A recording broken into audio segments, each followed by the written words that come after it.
Nous reprenons Psaume chapitre 49, 1 à 16, au chef des chantres des fils de Corée, Psaume. Écoutez ceci, vous tous peuples, prêtez l'oreille, vous tous habitants du monde, petits et grands, riches et pauvres. Ma bouche va faire entendre des paroles sages et mon cœur a des pensées pleines de sens. Je prête l'oreille aux sentences qui me sont inspirées, j'ouvre mon chant au son de la harpe. Pourquoi craindrais-je au jour du malheur, lorsque l'iniquité de mes adversaires m'enveloppe? Ils ont confiance en leurs biens et se glorifient de leur grande richesse.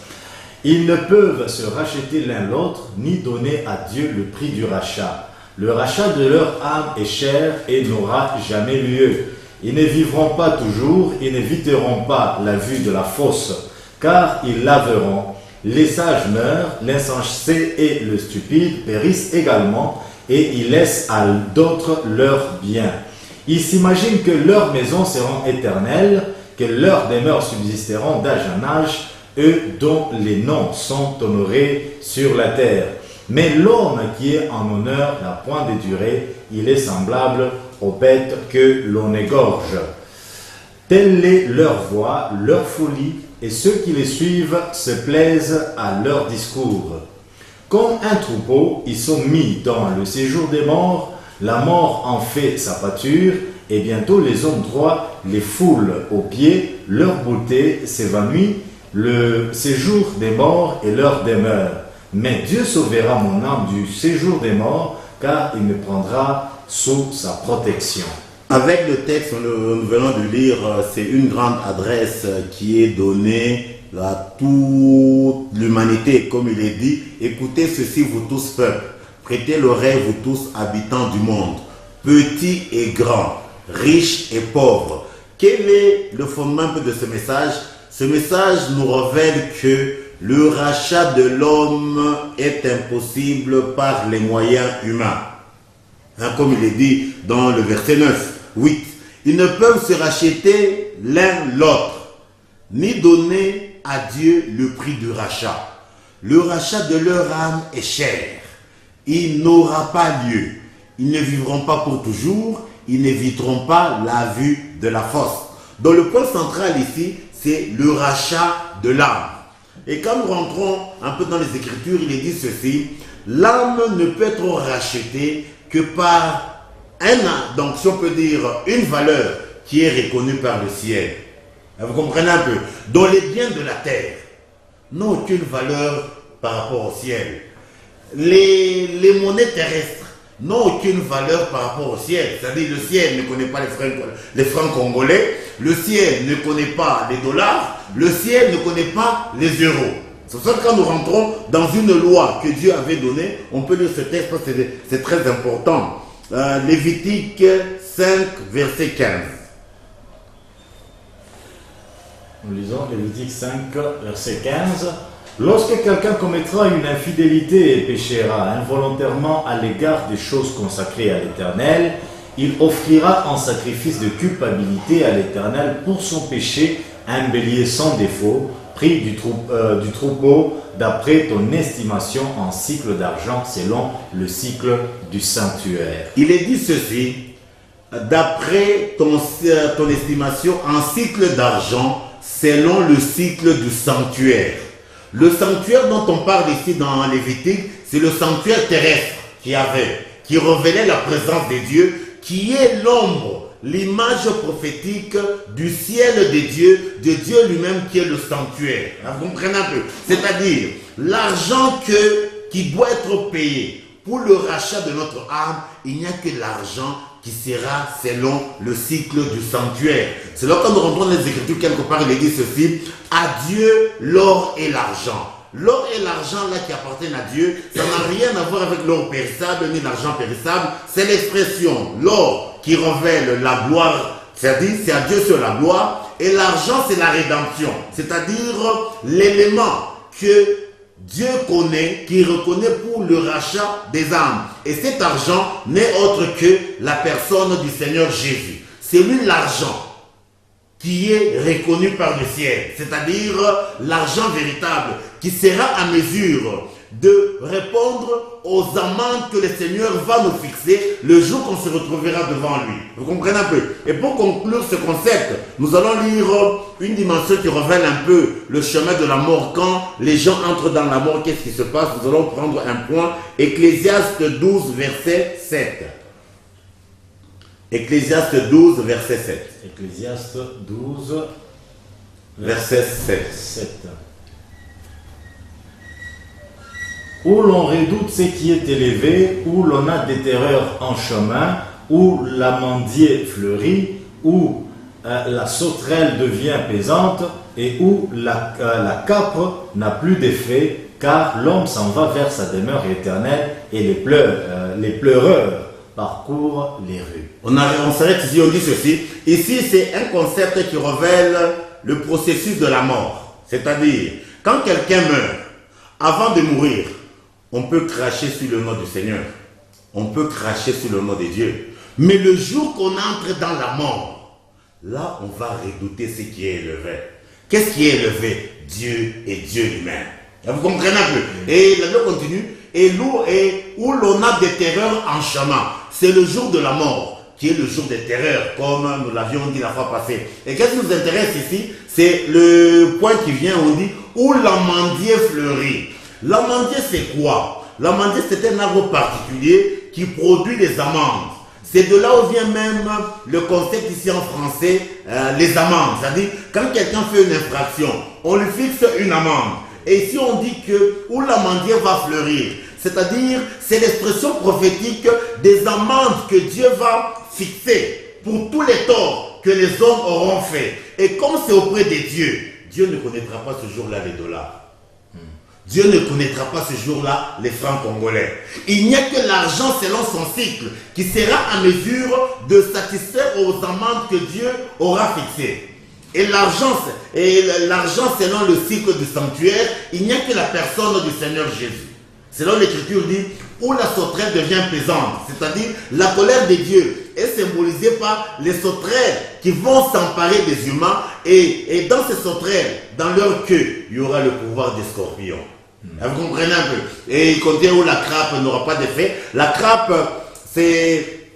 Comment est-ce qu'on peut expliquer ça? La crape, c'est le produit qui vient de l'arbre crapier qui a pour rôle d'adoucir l'agressivité du vinaigre. Et le vinaigre c'est l'opposé du vin. Le vin révèle la joie de Dieu, le vinaigre révèle la colère de Dieu. C'est pour ça que Jésus-Christ à la croix, on lui avait fait boire le vinaigre. C'est-à-dire, à la croix, le Seigneur a subi la colère de Dieu. Vous comprenez un peu? Maintenant, ce jour-là, quand l'homme meurt, ce jour-là, la crape n'aura plus d'effet. C'est-à-dire, il n'y aura aucun élément pour adoucir l'agressivité de la colère de Dieu. C'est vrai, l'Écriture dit, car l'homme s'en va vers sa demeure éternelle et les pleureurs parcourent les rues. Vous comprenez un peu? Ici, on a voulu beaucoup plus expliquer le concept de l'amandier. Donc, c'est-à-dire, Dieu va faire payer les amendes pour tous les péchés qu'on aura faits. Et là, il n'y a que l'argent selon le cycle du sanctuaire qui sera reconnu là-bas. Donc, c'est pour dire que le rachat de l'âme est impossible par les moyens humains si ce n'est pas l'argent véritable qui est la personne du Seigneur Jésus. Maintenant, après ce point, nous passons à un concept qui est très important. On est toujours au concept du code 15. On peut nous lire un peu Jean, chapitre 11, le verset 18. Jean 11, 18. Et comme Béthanie était près de Jérusalem, à 15 stades environ, on s'arrête là-bas. Oui. Il est dit ceci, Béthanie et Jérusalem, c'était deux agglomérations qui étaient proches. Ces deux agglomérations étaient distantes de 15 stades. Nous rentrons encore au concept 15. Nous allons voir un peu qu'est-ce que cela révèle. Avant de rentrer un peu dans le vif du sujet, donc nous disons que les agglomérations en Israël, toutes les agglomérations en Israël sont prophétiques. Ça n'a rien à voir avec les agglomérations qu'il y a dans toutes les nations où c'est d'une manière profane. Vous comprenez un peu? Et pour prendre des exemples avant de rentrer au concept Béthanie et Jérusalem, c'est pour ça que nous prenons le concept Bethléem. Bethléem veut dire la maison du pain. C'est pour cela que, comme Bethléem c'est la maison du pain, c'est pour cela que Jésus, qui est le pain véritable, qui est descendu du ciel, est né à Bethléem. Oui. Donc pour dire que Bethléem n'a rien à voir avec le profane. Nous prenons par exemple l'agglomération où habitaient les Pierre et les André. Ils étaient des pêcheurs. Donc leur agglomération c'est Bethsaïda. Comment je peux dire? Oui, Bethsaïda. Bethsaïda veut dire la maison de la pêche. C'est pour cela que les Pierres, ils étaient des pêcheurs de poissons, ils étaient habitants de Bethsaïda. Et la pêche que les Pierres faisaient, ce n'était pas une occupation profane, c'est une occupation prophétique. C'est pour cela que Jésus, en parlant de leur ministère, qu'est-ce que Jésus leur a dit? Vous étiez des pêcheurs de poissons, mais moi je vous ferai pêcheurs d'hommes. Vous comprenez? C'est-à-dire, chaque agglomération en Israël a une dimension prophétique pour révéler un destin particulier des dieux. Vous comprenez un peu?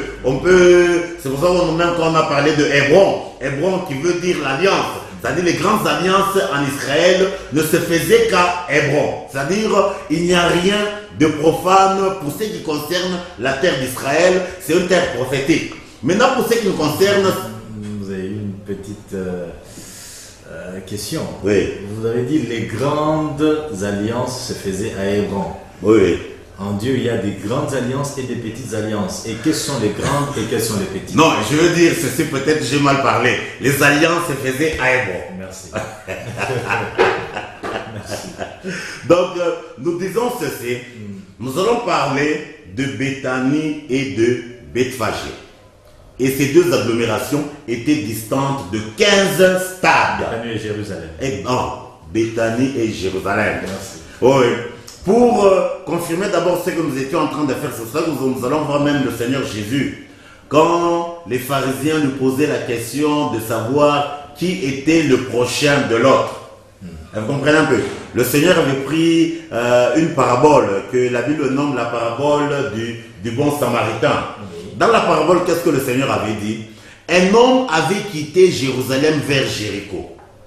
Jésus n'avait pas dit un homme avait quitté Jéricho vers Jérusalem. Parce que c'est trop important. Parce que Jéricho a une dimension spirituelle et Jérusalem a une dimension spirituelle. Jérusalem veut dire l'habitation de la paix avec Dieu. Vous comprenez? C'est-à-dire, quand il dit quelqu'un a quitté Jérusalem, c'est-à-dire quelqu'un a abandonné la paix avec Dieu pour aller à Jéricho. Jéricho, c'est une entité qui avait été détruite par la décision de Dieu. Et même Josué avait prophétisé sur Jéricho en disant ceci après que Jéricho soit détruit, que tout celui qui reconstruira cette ville, il posera le fondement au prix de son fils aîné et il posera les portes au prix de la vie de son fils cadet. Pour dire que Jéricho révèle la malédiction. Par contre, Jérusalem révèle la bénédiction.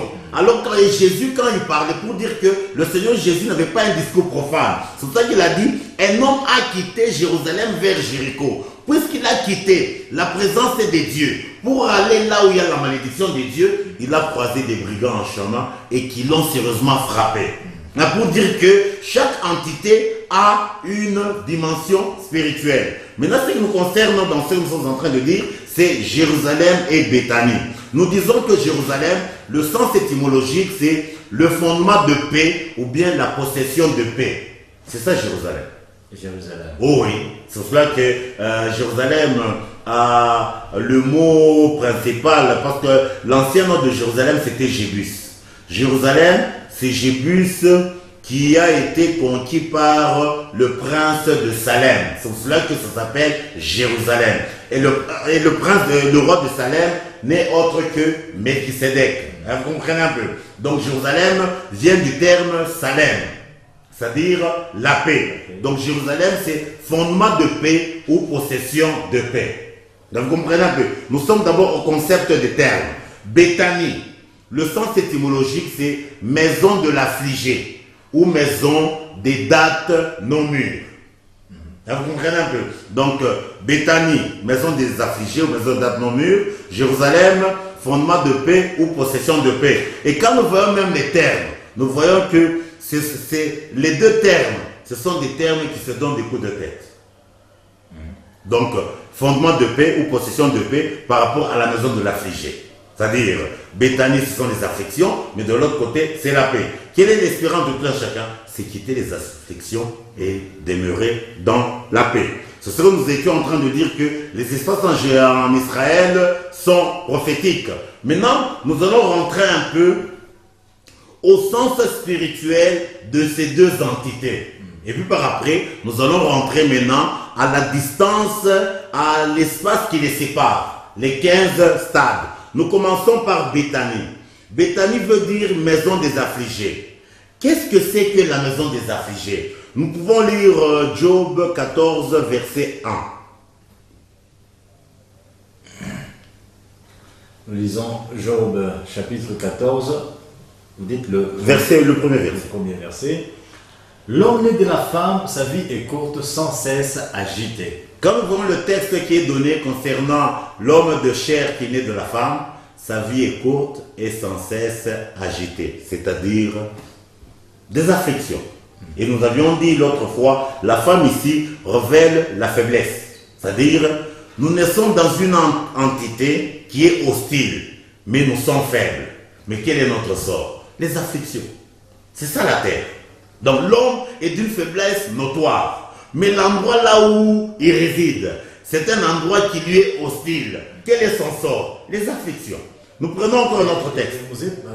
Que veut dire parmi les béatitudes, comme on les appelle? Donc, heureux les affligés, car ils seront consolés. Je réponds à la De préoccupation. quelle consolation on Je réponds à la parle? De quelle préoccupation. affliction on parle? L'opposé de cette béatitude, Oui. c'est ceci. Malheur aux heureux quant à la lettre. Oui. Hein? Vous comprenez un peu? Dans la pensée de Dieu, tout être humain est un affligé. Alors, il faut qu'il soit conscient de son affliction pour qu'il jouisse du repos. Mais d'une manière générale, nous sommes dans des séductions. Nous sommes des affligés, mais nous prétendons être des heureux. C'est pour ça que Christ dans la béatitude, il a dit, heureux les affligés. C'est-à-dire, heureux ceux qui sont conscients de leur état d'affliction. Et quand quelqu'un est conscient de l'état d'affliction, alors le consolateur peut aller vers lui. Qu'est-ce que vous appelez état d'affliction? Parce que quelqu'un peut manger peut manquer plutôt la nourriture, il peut dire je suis affligé. Non. Quelqu'un n'a pas de boulot, il dit je suis Non, non. affligé. L'affliction. Quelqu'un est tourmenté, par exemple, il y a un membre ou encore il y a plusieurs membres de la famille qui meurent, donc mois après mois, c'est aussi une affliction. Alors là, moi je pense que c'est mieux que vous l'affliction dont on parle ici, Oui. c'est l'expression du péché. affligé tout homme, par le péché. Tout homme Oui. né du péché. Et le péché, c'est ça, les épines. Vous comprenez un peu? C'est de ça que la Bible parle. Ça n'a rien à voir avec le Boukhari ou quoi. C'est-à-dire que vous soyez prince, je ne sais pas, à New York, ou bien n'importe où, vous êtes un affligé. Parce que vous êtes né de la faiblesse. Et le monde, Dieu a déjà prononcé un discours, malheur à la terre et aux habitants de la terre. Et la longueur de la vie ici, c'est de quelle vie dont on parle? La vie est courte. Mais la vie terrestre ici. Courte par rapport au nombre d'années. Non, mais la vie terrestre ici, par rapport à l'éternité. Oui, par rapport à l'éternité. La vie de l'homme, c'est l'homme sur la terre, c'est comme de l'herbe. L'herbe, c'est la brièveté de vie. Hein, vous comprenez un peu? Est-ce que Béthanie était uniquement constituée par des affligés? On va. Quant à la lettre. Non, on va. Parce que je sais que c'est là où il y avait Lazare. Oui, je crois que vous-même, vous avez. En quoi est-ce que. Bon, Lazare n'est pas toute Béthanie. Lazare n'est pas toute Béthanie. Il n'y avait même pas de riches en Béthanie. Il n'y avait personne. Il n'y avait que des malheureux.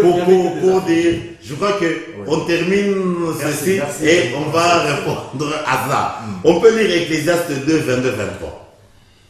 Ecclésiaste 2, 22, 23.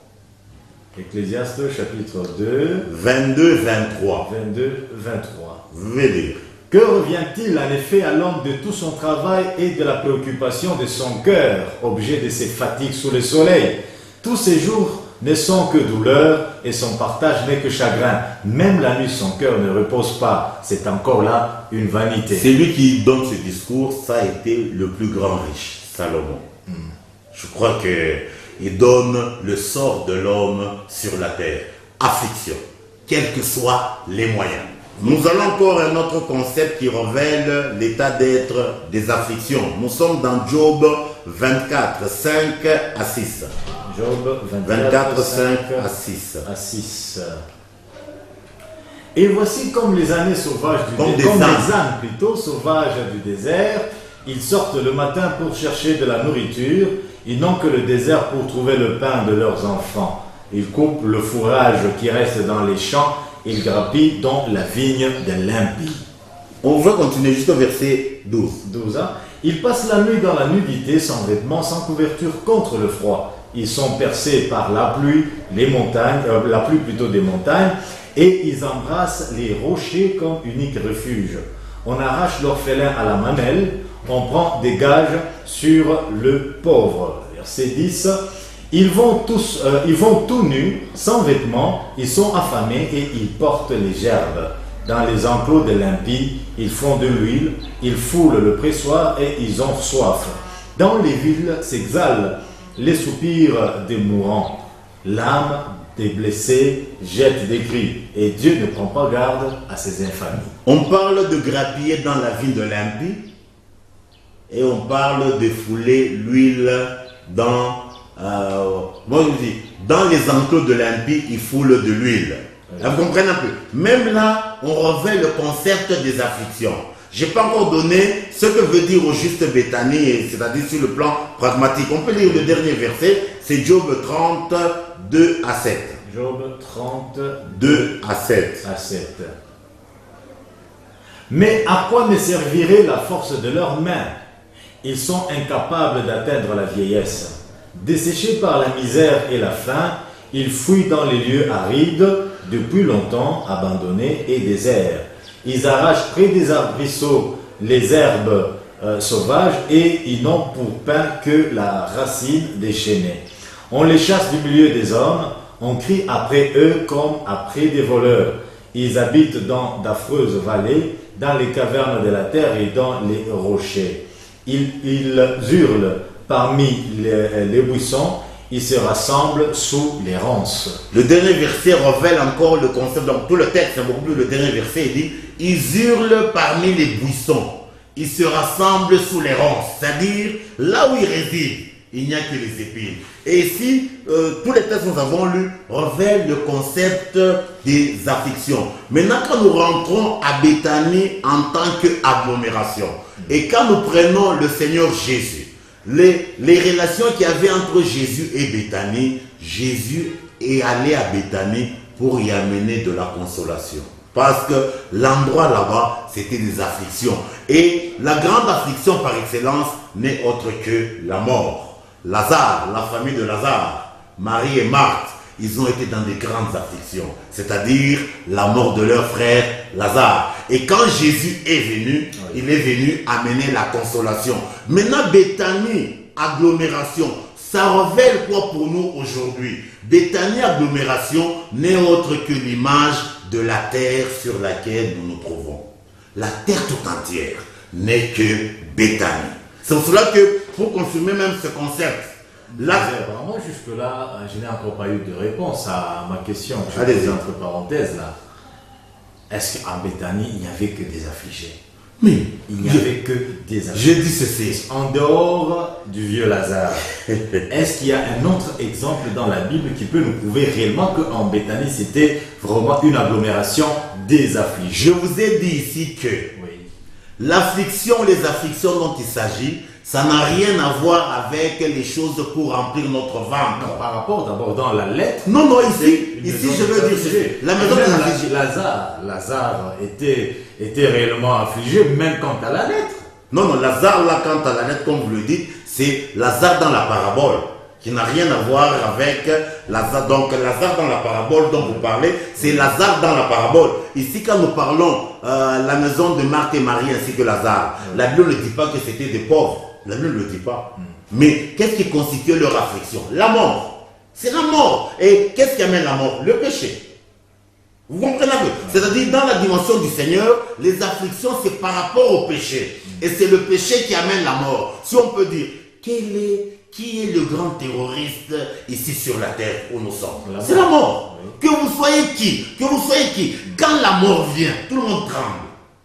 C'est ça les afflictions. Une impuissance totale. Oui, vous comprenez un peu. C'est ça le problème. C'est pour ça que je disais, donc Béthanie est l'image prophétique de la terre tout entière, qui n'est qu'un endroit des afflictions. Vous comprenez un peu.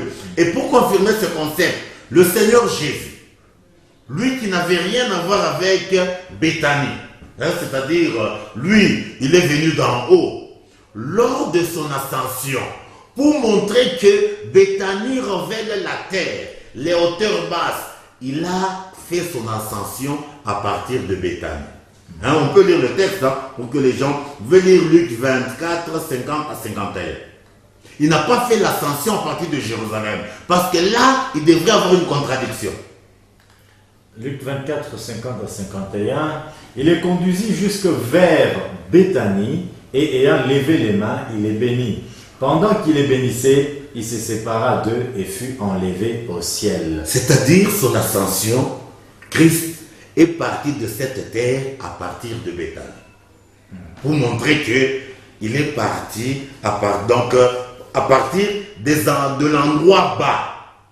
Il ne pouvait pas partir à partir de Jérusalem. Parce que Jérusalem, c'est l'opposé de Béthanie. Vous comprenez un peu? Donc, nous disons ici que Béthanie, c'est l'image de la terre. La terre, ce ne sont que les afflictions. C'est pour cela que Jésus, quand il allait à Béthanie pour y amener la consolation, c'est l'image de Jésus qui est venu dans ce monde pour consoler les affligés. Donc tout terrestre, tout descendant d'Adam, quels que soient les moyens, nous ne sommes que des affligés. Et qu'est-ce qui amène les afflictions? Le péché. Vous comprenez un peu? Le péché fait beaucoup plus souffrir que la famine dans le ventre. Mais par rapport à la perception humaine, on croit que la famine du ventre, c'est le plus grave par rapport au péché. Comme image, voilà pourquoi quelqu'un peut préférer voler, mais du moins qu'il puisse échanger. C'est-à-dire, il sacrifie ce qui est beaucoup plus important, oui, en prenant ce qui est moins important, parce qu'on est ignorant. Vous comprenez un peu? Donc le premier sens de Béthanie, c'est Maison des affligés, qui révèle le monde dans lequel nous trouvons. Le deuxième sens, vous l'avez vu, c'est Maison des dates. Et qu'en est-il des dates? Les dates sont les fruits des arbres qui se nomment dattiers. Le dattier, quand des gens peuvent vérifier même dans le dictionnaire, le dattier c'est un arbre particulier, il est du genre des palmiers. Mais c'est un arbre. Pour que ces fruits atteignent la maturité, il doit nécessairement être irrigué. S'il n'est pas irrigué, les fruits peuvent rester 5 ans, 6 ans, ils seront toujours verts. Pour que les fruits mûrissent, il faut que l'arbre soit irrigué. Vous comprenez un peu? Et nous allons voir un texte pour révéler un peu, pour voir qu'est-ce que la non-maturité des dates nous révèle. Et je pense que peut-être qu'il peut y avoir une petite question aux lèvres de nos téléspectateurs. Irriguer veut dire quoi? Non, amener de l'eau à l'arbre là-bas. Si l'arbre ne reçoit pas l'eau, donc il va produire les fruits, mais les fruits seront toujours verts. Merci. On peut lire Ésaïe 65, le verset 8.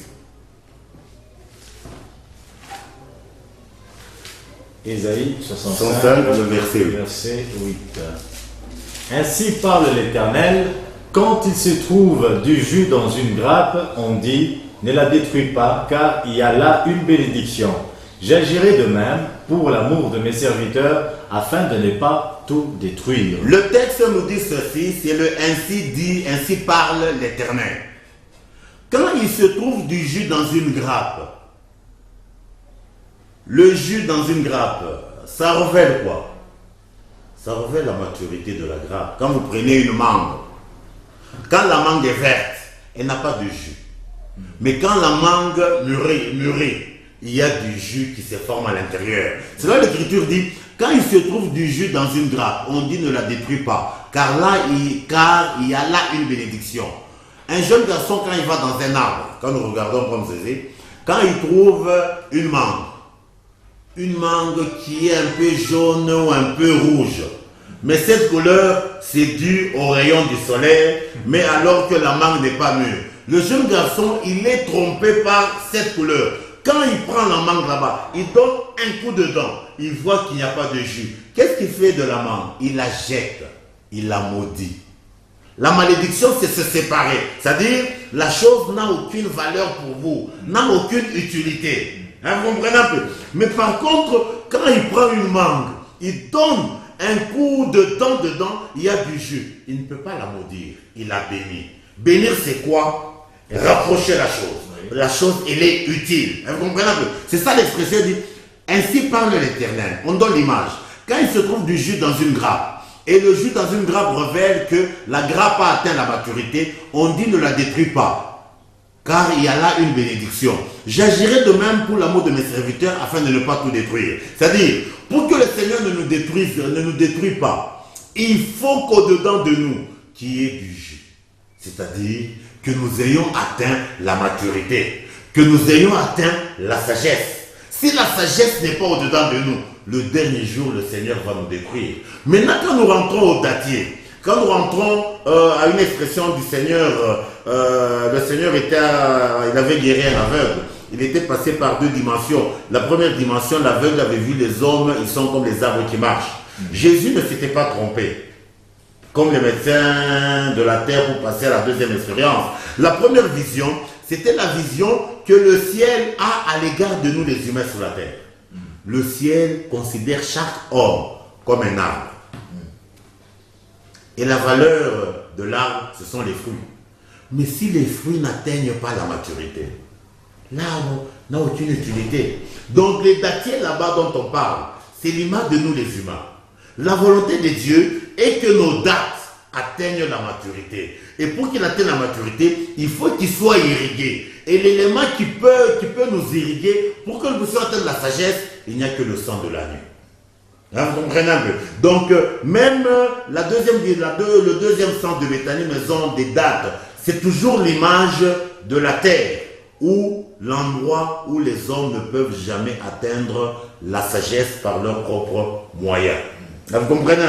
Pour dire que la terre sur laquelle nous sommes c'est ça Béthanie. On peut lire même un autre texte, hein? Job 4, 18 à 21.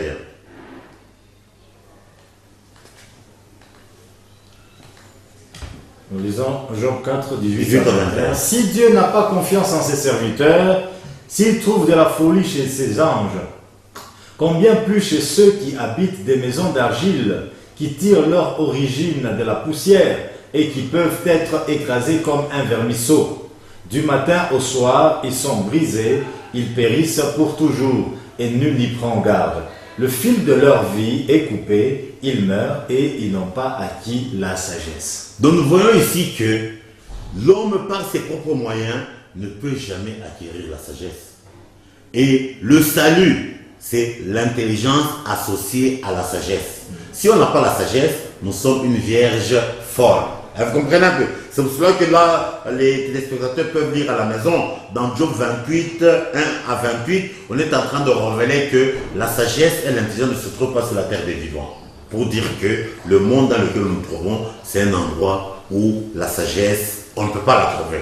La sagesse, on ne peut la trouver qu'auprès des dieux. Pour dire que Béthanie, qui était distante de Jérusalem de 15 stades, est l'image de la terre où nous nous trouvons, où il n'y a que des afflictions, où c'est une impossibilité d'y trouver la sagesse. Oui. Hein, vous comprenez un peu? Maintenant, nous allons passer au concept du sens de Jérusalem, c'est-à-dire ce que nous appelons le mystère de Jérusalem.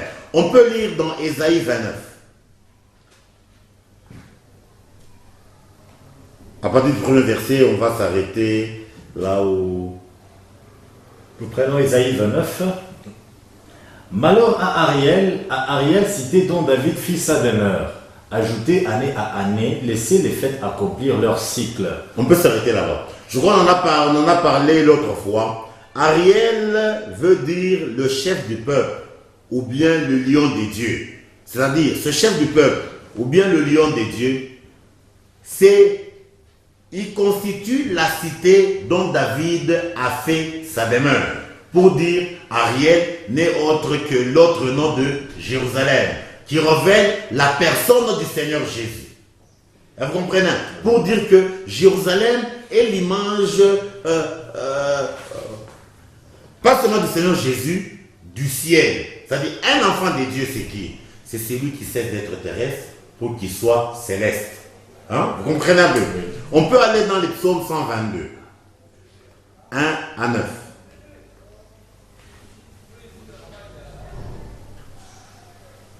Psaume 122, 1 à 9. Psaume 122, 1 à 9. Cantique des degrés de David. Je suis dans la joie quand on me dit, allons à la maison de l'Éternel. Nos pieds s'arrêtent dans tes portes, Jérusalem. Jérusalem, tu es bâtie comme une ville dont les parties sont liées ensemble.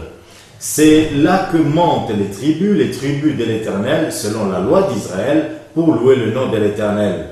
Car là sont les trônes pour la justice, les trônes de la maison de David.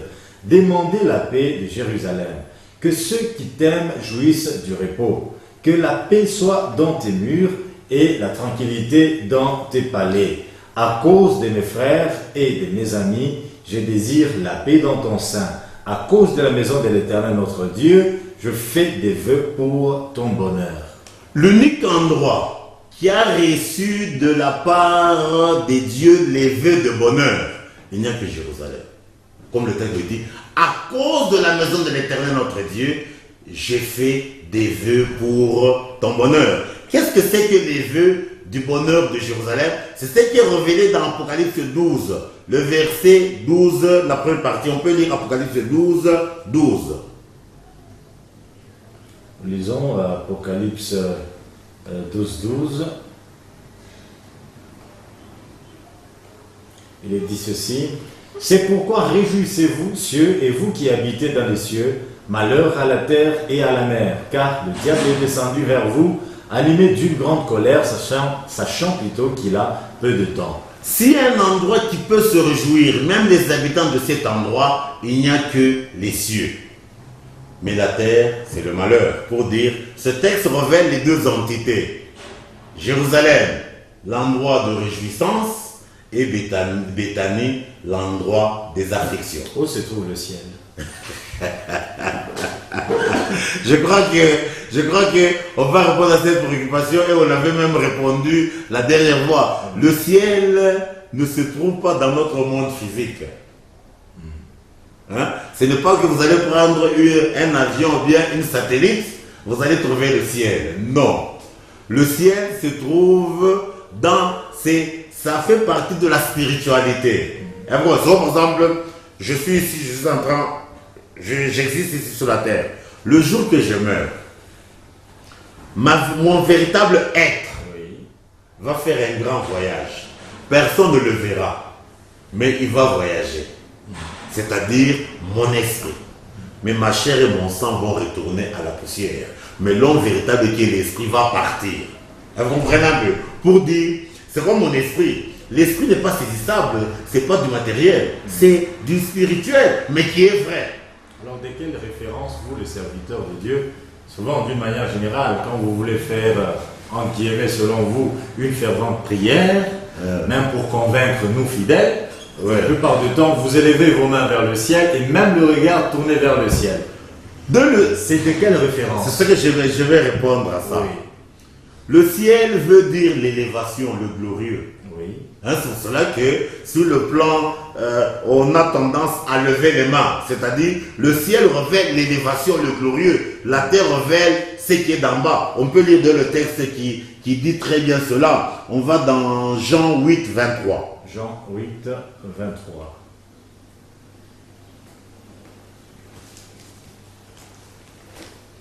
Jean 8, 23. Et il leur dit, vous êtes d'en bas, moi je suis d'en haut. Vous êtes de ce monde, moi je ne suis pas de ce monde. Le Seigneur, il révèle ici très bien. Il révèle ici très bien que les humains, ils sont d'où? D'en bas. Lui, il est d'où? D'en haut. Le Seigneur veut dire les hauteurs, le glorieux. C'est ça même le ciel. La terre veut dire l'abaissement, la honte. Alors c'est ce qui vous apporte, je ne sais pas, vous vous appuyez de ça comme je ne sais pas, motif quand vous... Non, je ne dis pas que vous priez, c'est quand vous regardez en haut que votre prière sera exaucée. D'une manière générale, vous les serviteurs de Dieu, vous nous faites cette bonne apparence. Non, concernant le concept d'élever les mains vers les hauteurs, quand nous lisons dans les psaumes, d'une manière générale, on levait les yeux, même les mains vers les hauteurs, même la personne du Seigneur Jésus. C'est-à-dire, ce n'est qu'un symbolique. Quelqu'un peut prier en se prosternant, en regardant par terre. Vous comprenez un peu. Donc, d'une manière générale, donc le ciel veut dire les hauteurs, mais ça n'a rien à voir avec le monde physique. Vous comprenez un peu. Je lève les yeux vers les montagnes. Ah oui, tout viendra le secours. Vous comprenez un peu. Maintenant, quand nous, comme l'avions dit, Jérusalem révèle les hauteurs, le ciel, le tabernacle, le temple. Vous comprenez un peu. Par contre, Béthanie révèle la terre, l'abaissement, les afflictions. Maintenant, il y a un grand problème. Les hauteurs et l'abaissement. Les hauteurs de ciel, Jérusalem. Béthanie, l'abaissement. Comment relier les deux points? Il faut une échelle céleste. Ah! C'est là vous allez voir, nous allons voir une expérience que nos prédécesseurs avaient fait et qui leur a amené des problèmes. Nous allons aller dans Genèse 11, 1 à 9. Nous lisons Genèse chapitre 11, 1 à 9. Il dit ceci. Toute la terre avait une seule langue et les mêmes mots. Comme ils étaient partis de l'Orient, ils trouvèrent une plaine au pays de Shinéar et ils y habitèrent. Ils se dirent l'un à l'autre, allons, faisons des briques et cuisons-les au feu. Et la brique leur servit de pierre et le bitume leur servit de ciment. Ils dirent encore, allons, bâtissons-nous une ville et une tour dont le sommet touche au ciel et faisons-nous un nom afin que nous ne soyons pas dispersés sur la face de toute la terre. L'Éternel descendit pour voir la ville et la tour que bâtissaient les fils de l'homme. Verset 6. Et l'Éternel dit, voici, ils forment un seul peuple et ont tous une même langue, et c'est là ce qu'ils ont entrepris. Maintenant, rien ne les empêcherait de faire tout ce qu'ils auraient projeté. Allons, descendons, et là, confondons leur langage, afin qu'ils n'entendent plus la langue les uns des autres. Et l'Éternel les dispersa loin de là, sur la face de toute la terre, et ils cessèrent de bâtir la ville. C'est pourquoi on l'appela du nom de Babel, car c'est là que l'Éternel confondit le langage de toute la terre, et c'est de là que l'Éternel les dispersa sur la face de toute la terre. Les hommes avaient pris une résolution, un grand projet de relier la terre au ciel. Et le leitmotiv était négatif ou bien positif? Je crois que le juge c'est Dieu, pas moi. Je crois que c'est le juge qui a répondu dans la lecture que vous avez faite. Les a dispersés. Pour dire que le ciel et la terre sont distantes d'une longueur infinie et éternelle. Mais qui est de 15 stades. Qui est de 15 stades. Infini, éternel, de 15 stades. 15 stades. Vous comprenez un peu. Pour dire, l'homme par ses propres moyens, impossibilité de monter au ciel. Impossibilité. Que vous soyez magicien, que vous soyez qui, impossibilité. Oui. Vous comprenez un peu. Pour dire que, maintenant quand nous rentrons au concept de 15 stades, les 15 stades, c'est ça la solution à la distance éternelle qui est entre le ciel et la terre. C'est ça l'antidote. Merci, je comprends bien, à la tour de Babel, apparemment, le motif était bon. Mais la manière d'y procéder, apparemment, n'était pas correcte. C'est-à-dire? Parce que dans la manière d'y procéder, selon Dieu, il faut passer par les 15 stades. Non, c'est-à-dire pour dire. Raisonner d'une manière purement humaine. Je vais donner le bon éclaircissement. Oui. Leur péché, c'était quoi? Foutre dehors la pierre principale de l'âme. C'est ça le péché. Oui. C'est-à-dire bâtir sans Dieu. Oui. C'est ça le péché. Et ils ont pris la résolution de relier sans Dieu. Et Dieu, quand on construit sans lui, lui il est là pour détruire. Je ne sais pas si on comprend. Ça dit, c'est quoi la Bible dit? Pourquoi est-ce que Dieu ne s'était pas seulement arrêté à la destruction, mais créé la cacophonie pour qu'ils ne puissent plus entreprendre leur action.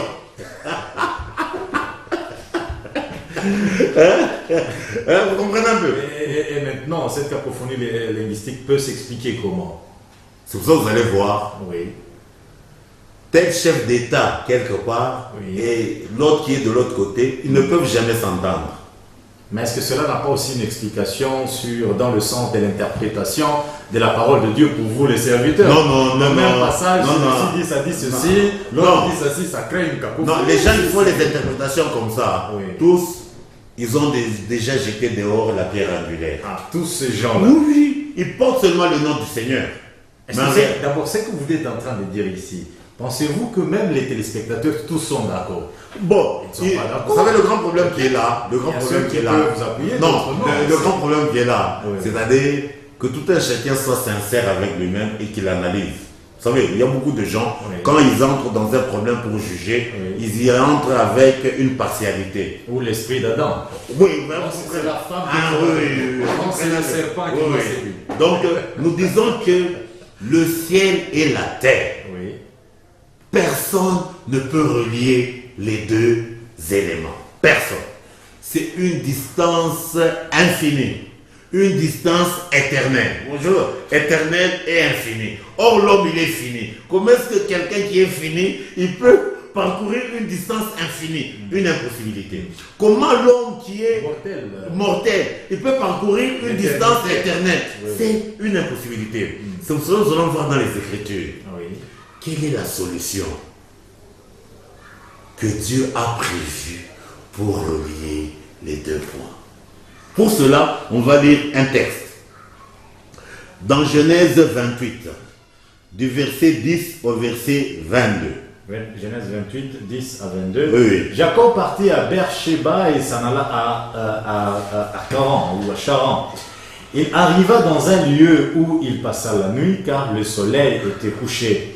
Il y prit une pierre dont il fit son chevet et il se coucha dans ce lieu-là. Il eut un songe, et voici une échelle était appuyée sur la terre et son sommet touchait au ciel. Et voici les anges de Dieu montaient et descendaient par cette échelle. Et voici l'Éternel se tenait au-dessus d'elle, et il dit, je suis l'Éternel, le Dieu d'Abraham, ton père, et le Dieu d'Isaac. La terre sur laquelle tu es couché, je la donnerai à toi et à ta postérité. Ta postérité sera comme la poussière de la terre. Tu t'étendras à l'Occident et à l'Orient, au Septentrion et au Midi, et toutes les familles de la terre seront bénies en toi et en ta postérité. Voici, je suis avec toi, je te garderai partout où tu iras, et je te ramènerai dans ce pays, car je ne t'abandonnerai point, que je n'ai exécuté ce que je te dis. Jacob s'éveilla de son sommeil et il dit, certainement l'Éternel est en ces lieux et moi je ne les savais pas. Il eut peur et dit, que ce lieu est redoutable, c'est ici la maison de Dieu, c'est ici la porte des cieux. Et Jacob se leva de bon matin, il prit la pierre dont il avait fait son chevet, il la dressa pour monument et il versa de l'huile sur son sommet. Il donna à ce lieu le nom de Bethel, mais la ville s'appelait auparavant Luz. Jacob fit un vœu en disant, si Dieu est avec moi et me garde pendant ce voyage que je fais, s'il me donne du pain à manger et des habits pour me vêtir, et si je retourne en paix à la maison de mon père, alors l'Éternel sera mon Dieu. Cette pierre que j'ai dressée pour monument sera la maison de Dieu, et je te donnerai la dîme de tout ce que tu me donneras. On s'arrête là. Donc ici, nous voyons le concept de ce qu'on appelle la vision de l'échelle et Bethel. C'est-à-dire Jacob, il était dans un voyage. La nuit est arrivée, il s'est endormi. Il avait pris une pierre qui lui avait servi de chevet. Et pendant le sommeil, il a fait un rêve particulier. un songe particulier. Et qu'est-ce qu'il a vu? Le ciel était ouvert. Le ciel de Dieu. Et le ciel ouvert, il a vu une échelle particulière qui partait de la terre jusqu'au ciel. Et au sommet de l'échelle, il y avait Dieu. Et les anges montaient et descendaient sur cette échelle. C'est-à-dire, c'est cette échelle qui a servi du pont, du lien entre le ciel et la terre. Les anges sont dans les hauteurs ou bien sont dans la bassesse? Non, les anges des dieux, Oui, les anges. ils sont au ciel, ce sont les serviteurs au service des dieux.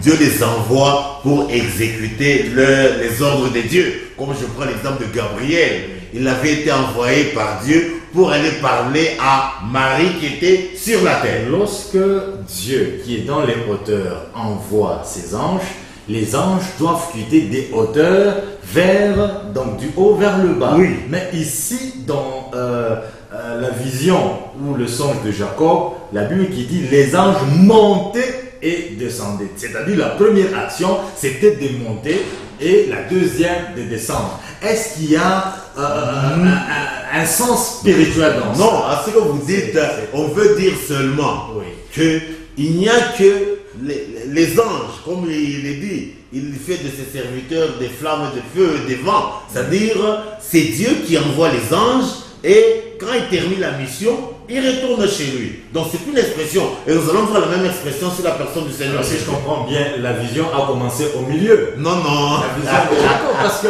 si jamais cette vision avait commencé, je ne sais pas, à son début, moi je pense qu'il aurait vu peut-être les anges qui descendaient et qui montaient. Je crois. Mais là, ici, ce sont les anges montés, quittaient la terre, quittaient Béthanie vers Jérusalem. Je crois qu'on va voir ce concept sur la personne du Seigneur Jésus. Parce que la vision de l'échelle, Bethel, et là, son accomplissement dans la personne du Seigneur Jésus. C'est Jésus qui est l'amène de toutes les promesses de Dieu. Vous comprenez un peu? Une autre question, si vous permettez, toujours là-dessus. Pourquoi Dieu a dit à Jacob que sa postérité sera comme la poussière? Est-ce par rapport à la quantité ou à l'effectif, ou c'est par rapport à un sens spirituel, la poussière qu'on donne comme nourriture au cerveau? Non, non, là c'est quant à la quantité. C'est juste l'effectif. Là, ici c'est l'effectif. Hein. C'est différent un peu même de ce qu'on avait dit en son temps, le sable au bord de la mer. Ici c'est quant à l'effectif. Ça n'a rien à voir avec la quantité. Non, c'est la quantité, ça n'a rien à voir avec le message spirituel. Le verset 20. Oui, posez la question. Jacob fit un vœu en disant, si Dieu, écoutez un peu le vœu de Jacob, si Dieu est avec moi et me garde pendant ce voyage que je fais, et la suite, s'il me donne du pain à manger et des habits pour me vêtir. Donc ici, les propos ici de Jacob, ça a été des propos, si on peut dire entre guillemets, un peu insensés. Je crois que... c'est pas trop fort ça. Non, si. Parce que ici, il voulait conditionner son appartenance à Dieu par rapport à ce que Dieu va lui donner. Est-ce qu'ici il avait déjà lutté avec un Non, il avait bien avant. Ici il est dans l'état usurpateur. Il est dans l'état usurpateur. Et vous allez voir ici, il y a même encore une chose très, très importante. Il a donné à la pierre le nom de Bethel. La maison de Dieu. La maison de Dieu qui est Bethel. Qu'en est-il de sa porte? C'est une maison fermée. Quand nous voyons plus tard, après qu'il ait lutté avec l'âme de l'Éternel, il a changé de nom. Pas il a changé, il a rajouté un point important. Ça cessait d'être Bethel, c'est devenu El Bethel. Pour dire, c'est la maison de Dieu dont la porte est Dieu lui-même. C'est-à-dire, en ce temps-là, il a trouvé la porte pour avoir accès auprès de Dieu. Et la porte pour avoir accès auprès de Dieu, c'est Dieu lui-même. C'est pour cela que quand vous lisez plus loin, quelque part, on parle de Bethel étant El Bethel. Je ne sais pas si vous avez déjà... donc ici, il était encore usurpateur. Est-ce qu'on ne peut pas être tenté d'interpréter s'il me donne du pain à manger comme la parole de Dieu et des habits comme la justice? Non, non. Ici, comme c'est-à-dire, Dieu ne veut jamais que un de ses enfants conditionne l'appartenance à Dieu par ce que Dieu va donner. Dieu, il veut que son peuple recherche beaucoup plus la rédemption auprès de Dieu. Pour dire, entre l'homme et Dieu, qui est dans le besoin de l'autre? C'est l'homme.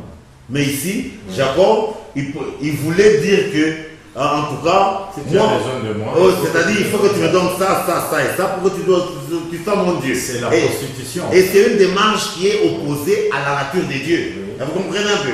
Donc c'est nous qui sommes des malheureux, qui avons besoin de Dieu. Oui. C'est nous qui sommes nés dans le péché, oui. Nous devons rechercher le Rédempteur. Alors, je ne sais pas si on se comprend ici. Le même texte ici de la vision de l'échelle par rapport à Bethel, c'est ce que nous voyons dans la vie du Seigneur Jésus, dans l'évangile de Jean, chapitre 1er, du verset 43 au verset 51. Vous dites Jean, chapitre 1er. 43 à 51. 43 à 51. Oui, oui. Le lendemain, Jésus voulut se rendre en Galilée et il rencontra Philippe. Il lui dit, suis-moi. Philippe était de Bethsaïda, de la ville d'André et de Pierre.